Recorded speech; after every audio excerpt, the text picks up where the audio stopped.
अरे कल मुझे काजल बता रही थी कि बहुत जल्द बहू का जन्मदिन आ रहा है। अच्छा, सच में? बहू, कब है तुम्हारा जन्मदिन? मुझे तो किसी ने बताया ही नहीं। हाँ माँ जी, अगले ही हफ्ते मेरा जन्मदिन है और ये मेरा ससुराल में पहला जन्मदिन है, इसलिए मैं बहुत एक्साइटेड हूँ। अरे आशा, बहू का पहला जन्मदिन है ससुराल में। बहू के लिए कुछ सोचा है तुमने? अभी कुछ सोचा नहीं है, पर बहुत जल्द सोच लूंगी। बहू का पहला जन्मदिन है, ऐसे तो सूखा सूखा जन्मदिन नहीं मनने वाला बहू का।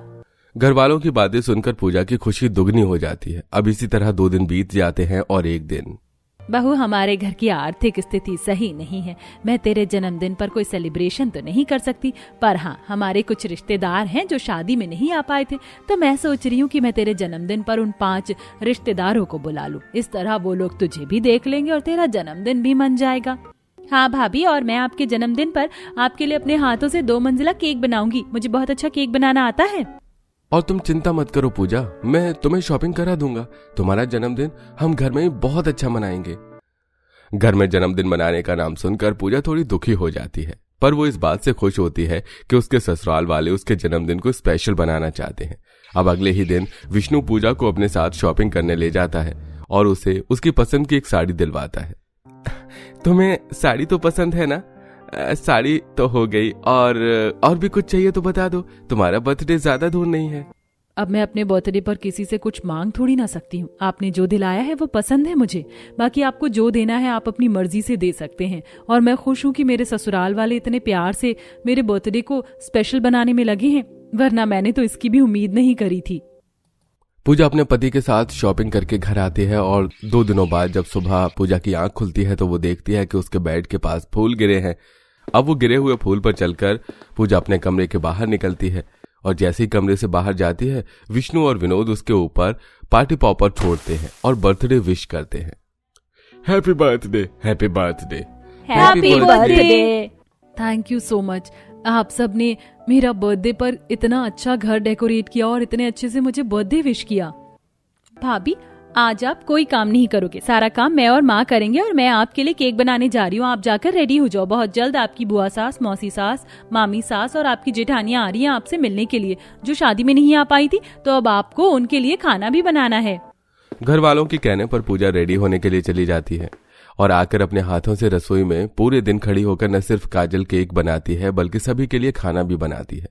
देखते ही देखते शाम हो जाती है और घर में 5 मेहमान आ जाते हैं, तो वही पूरा परिवार इकट्ठा होता है और काजल एक ट्रॉली पर रखकर केक लाती है। भाभी, आपका बर्थडे केक आ गया है, अब जल्दी से बर्थडे केक कट करो। हाँ मेरी प्यारी देवरानी जी, आज तुम्हारा जन्मदिन है, जल्दी से केक काटो ताकि हम सब खाना खाकर अपने घर जाएं। वैसे भी तुमसे मिलकर तो बहुत अच्छा लगा। मैं तो 2 दिन और रुकना चाहती थी, पर चाहकर भी रुक नहीं सकती। घर में कोई है नहीं और मैं तो अब पोते पोती वाली हो गई हूँ। घर आए सभी मेहमान केक कट करने का इंतजार करते हैं और सभी के कहने पर पूजा केक कट करती है, जिसके बाद सब खाना खाते हैं और एक एक करके पूजा को उसका बर्थडे गिफ्ट देते हैं। ये लो बहू, ये मेरी तरफ से तुम्हारा बर्थडे और मुंह दिखाई का तोहफा है, चांदी की पायल। और ये है मेरी तरफ से सोने का हार। ये वही हार है जो तुमने अपने लिए पसंद किया था, पर पैसे न होने की वजह से लेने से मना कर दिया था मैंने। आप सब कितने अच्छे हैं, मेरे बारे में कितना सोचते हैं। मेरा ये बर्थडे अब तक का सबसे अच्छा बर्थडे रहा है। इस तरह पूजा का बर्थडे घर में सिर्फ 5 मेहमानों को बुलाकर अच्छे से मनाया जाता है और पूजा अपने बर्थडे वाले दिन बहुत खुश होती है। देखते ही देखते कुछ दिन बीत जाते हैं और एक दिन, क्या बात है मोटी, अगले महीने तो तेरा भी बर्थडे आ रहा है, तो इस बार क्या सोचा है तूने? अपने बर्थडे पर इस बार भी घर के बाहर दोस्तों के साथ घूमने जा रही है क्या? काजल, अगर ऐसा कोई प्लान है तो कैंसिल कर दे, क्योंकि इस बार मैं और तुम्हारी माँ ने सोचा है कि तुम्हारा बर्थडे थोड़ा अच्छा मनाया जाएगा। घर में 50 मेहमानों को बुलाया जाएगा। हम तुम्हारे बर्थडे पर छोटी सी पार्टी रखेंगे। माना कि मेरा बर्थडे मेरे ससुराल वाले ने बहुत अच्छा मनाया, पर ये तो बहू और बेटी में फर्क है। बहू के बर्थडे में सिर्फ 5 मेहमान और बेटी के जन्मदिन पर 50 मेहमानों को दावत के लिए बुलाया जा रहा है। ये कहाँ का इंसाफ है? अपनी नंद की बर्थडे पार्टी की बात सुनकर जो पूजा अब तक बहुत खुश थी, वही पूजा उदास हो जाती है और इसी तरह 2 दिन बीत जाते हैं। बहू, कुछ ही दिनों में तेरी नंद का जन्मदिन है और अपने घर में छोटी सी पार्टी रखी है। दावत पर 50 लोग आ रहे हैं, इसलिए मैं सोच रही हूँ कि तेरी नंद के लिए कोई अच्छी सी ड्रेस बनवा लूं। चल हम शॉपिंग करके आते हैं। 3 मंजिल का केक भी ऑर्डर करवाना है। कम से कम 4 से 5 हजार का केक तो आ ही जाएगा। और ड्रेस सोच रही हूँ कि 7,000 रुपए की ले लूं। घर में थोड़ा सा डेकोरेशन भी करवा लेती हूँ, मेहमान आएंगे तो अच्छा लगेगा। माँ जी, मेरे बर्थडे में तो आपके पास पैसे नहीं थे, फिर नंद जी के बर्थडे के लिए कहाँ से पैसे आ गए आप लोगों के पास? बहू, पैसे तो अब भी नहीं है, पर बेटी का जन्मदिन है, 50 लोगों को इनविटेशन कार्ड दे रही हूँ मैं। बर्थडे के लिए तो थोड़े पैसे तो खर्च करने ही पड़ेंगे ना। मैं नहीं जा रही आपके साथ कहीं भी, मेरी तबीयत ठीक नहीं है। इतना बोलकर पूजा मुंह बनाकर अपने कमरे में चली जाती है और रात को जब विष्णु घर आता है तो इस बारे में उससे बात करती है। ये सब क्या है? इस घर में बहू और बेटी में इतना भेदभाव। बहू के जन्मदिन पर 5 और बेटी के जन्मदिन पर 50 मेहमान, ऐसा क्यों? पूजा, थोड़ा सब्र रखो। अगर माँ और पापा ने इतना बड़ा फैसला लिया है तो जरूर कोई बात होगी। वो कभी भी बहू और बेटी में फर्क नहीं करती। अगर ऐसा होता तो तुम्हारा बर्थडे 5 मेहमानों को बुलाकर घर में नहीं किया जाता। विष्णु पूजा की एक नहीं सुनती और उसे समझाकर वहां से चला जाता है। पर पूजा की नाराजगी धीरे धीरे बढ़ने लग जाती है और देखते ही देखते काजल का जन्मदिन आ जाता है। और उस दिन अपने घर में डेकोरेशन वाले को देख और इतना महंगा केक देखकर पूजा अंदर ही अंदर जल उठती है। और कुछ ही देर में जब काजल की ड्रेस आती है तो वो उसकी ड्रेस देखकर अपनी सास और ससुर से लड़ाई करने लगती है। मैं ही पागल थी जो आप लोगों की बातों पर विश्वास कर लिया। आप लोग क्या सिर्फ मेरे लिए गरीब हैं, अपनी बेटी के लिए नहीं है? आखिर ऐसा भेदभाव क्यों? अगर मेरे बर्थडे पर 5 मेहमानों को बुलाया गया तो बेटी के बर्थडे पर 50 लोगों को इनविटेशन कार्ड क्यों दिया गया? और इतना शानदार बर्थडे क्यों मनाया जा रहा है? बहू, माफ करना, ये सब देखकर तुझे बुरा लग रहा है, पर ये सब मैंने तुम दोनों में फर्क करने के लिए नहीं किया। मैं तेरा जन्मदिन भी इसी तरह अगले साल करूंगी। तू तो जानती है ना, तेरी नंद की शादी की उम्र हो गई है और शादी पार्टी में जब 50 मेहमान आते हैं तो वो सुंदर लड़की को देखकर रिश्ता तय करते हैं। क्या पता कुछ लोग इस पार्टी में आए और तेरी ननद का हाथ मांग ले। बस इसीलिए मैंने 50 लोगों को इनविटेशन कार्ड दिया है। आशा की बात सुनकर भी पूजा को शांति नहीं मिलती और वो नाराज होकर बैठ जाती है। रात को सभी मेहमान घर आ जाते हैं और काजल तैयार होकर केक काटने के लिए खड़ी होती है, पर पूजा सिंपल सी साड़ी पहनकर आ जाती है। अरे बहू, तुमने साधारण कपड़े क्यों पहने? आज तुम्हारी नंद का जन्मदिन है। तुम्हारी नंद ने तुम्हारे जन्मदिन पर इतना सब कुछ किया और तुम हो कि ऐसे ही आ गई। बुआ जी, केक काटने का समय हो गया है और बर्थडे मेरी ननद का है, मेरा नहीं जो मैं महंगे कपड़े पहनूं। पूजा घर आए मेहमानों से भी सही से बात नहीं करती। कुछ देर बाद काजल बर्थडे केक कट करती है और सभी उसको गिफ्ट देते हैं। सभी लोग पार्टी एंजॉय कर रहे होते हैं और जब दोनों सास बहू आपस में बात कर रही होती हैं तभी वहां एक अमीर आदमी आता है और पूजा के सामने आशा से कहता है, आशा बहन, तुम्हारी बेटी तो सच में बहुत सुंदर है और मैंने सुना है कि वो होटल मैनेजमेंट का कोर्स कर रही है। मेरे पास बेटिया के लिए एक बहुत अच्छा रिश्ता है, अगर तुम कहो तो मैं बात चलाऊं। देख बहू, मैंने कहा था ना तुझे, ऐसी पार्टियों में अक्सर रिश्ते खुद चल कर आते हैं। हाँ भाई साहब, मुझे रिश्ता मंजूर है, आप बस लड़के वालों से बात कर लो। ये देख उस दिन पूजा को अपने सास की कही हर बात पर विश्वास हो जाता है और उसकी नाराजगी खत्म हो जाती है। और अगले साल जब फिर से पूजा का बर्थडे आता है तो इस बार आशा अपनी बहू के बर्थडे पर 50 लोगों को दावत के लिए बुलाती है और एक अच्छी पार्टी का इंतजाम करती है। ये देखकर पूजा की खुशी दोगुनी हो जाती है और वो खुशी खुशी अपना जन्मदिन मनाती है। माँ पापा जल्दी आओ, देखो दीदी ने ना सिर्फ क्लास में बल्कि पूरे स्कूल में टॉप किया है।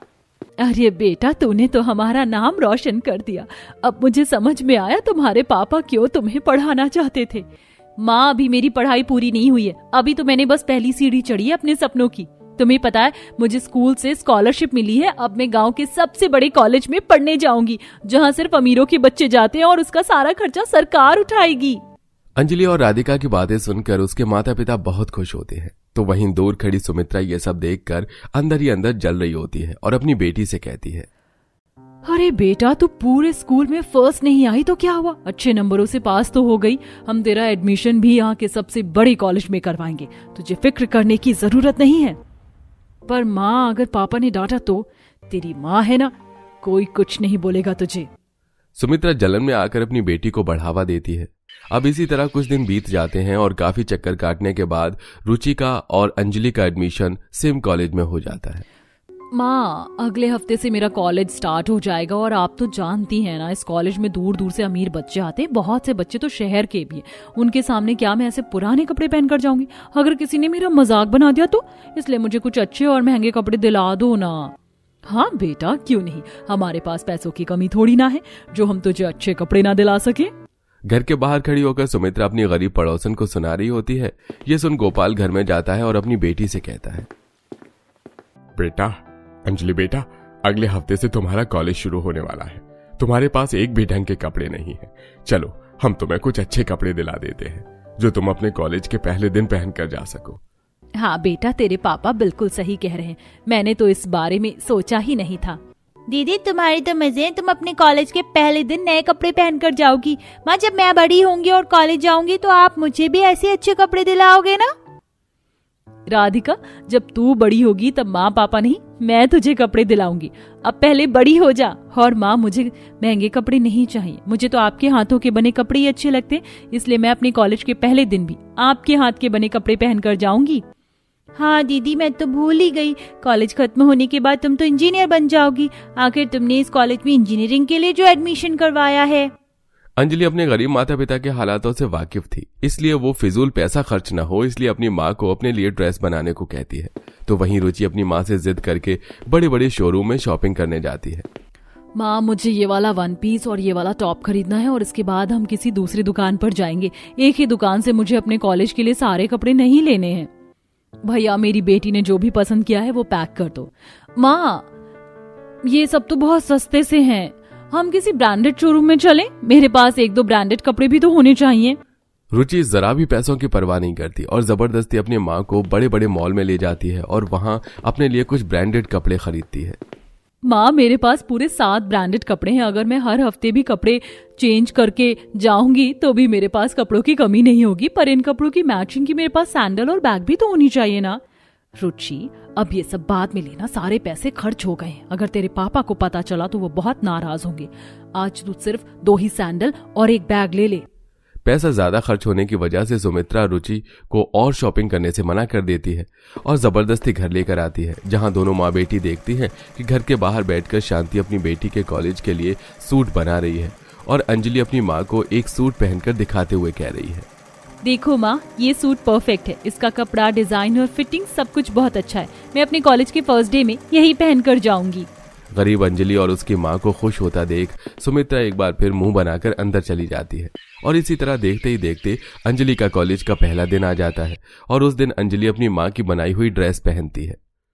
आज मेरी बेटी कितनी अच्छी लग रही है। आज तेरा कॉलेज का पहला दिन है। आज तुझे लेट नहीं होना है, इसलिए जल्दी से साइकिल पर बैठ, मैं तुझे कॉलेज तक छोड़ देता हूँ, मेरी इंजीनियर बेटी। अंजलि अपने पिता के साथ साइकिल पर बैठती है और गोपाल काफी देर तक साइकिल चलाते हुए अपनी बेटी को कॉलेज के दरवाजे पर छोड़ देता है और जैसे ही अंजलि साइकिल से उतरती है वहां पर खड़ी चौकीदार से लेकर कॉलेज के अंदर खड़े स्टूडेंट्स सब अंजलि को साइकिल से आता देख उसका मजाक बनाते हैं। वो डरती हुई अंजलि कॉलेज के अंदर जाती है और सब लोग उसे देखकर उस पर हंस रहे होते हैं। अब ये कॉलेज वाले गरीबों को भी एडमिशन देने लगे। बताओ, जो कॉलेज अमीरों के नाम से फेमस था अब वहाँ ऐसे गरीब भी पढ़ाई करेंगे। मुझे तो लगता है बहुत जल्द इस कॉलेज में गरीबों की संख्या बढ़ने वाली है। अपना मजाक बनता देख अंजलि डरती हुई अपने क्लासरूम में जाती है। वो जिस सीट पर बैठती है उस सीट पर बैठा लड़का भी वहां से उठकर चला जाता है और वो पूरी क्लास में अकेली बैठी होती है। कुछ देर बाद जब क्लासरूम में टीचर आती है तो वो भी अंजलि से अच्छा व्यवहार नहीं करती। इस कॉलेज में गरीब कब से आने लगे? ए लड़की, गरीब हो पर अपना ड्रेसिंग सेंस तो ठीक करके आती। मुझे समझ नहीं आ रहा है तुम्हें एडमिशन कैसे मिल गया? क्या हो गया है कॉलेज वालों को? ये लोग अपना रेपुटेशन गिराना चाहते हैं क्या?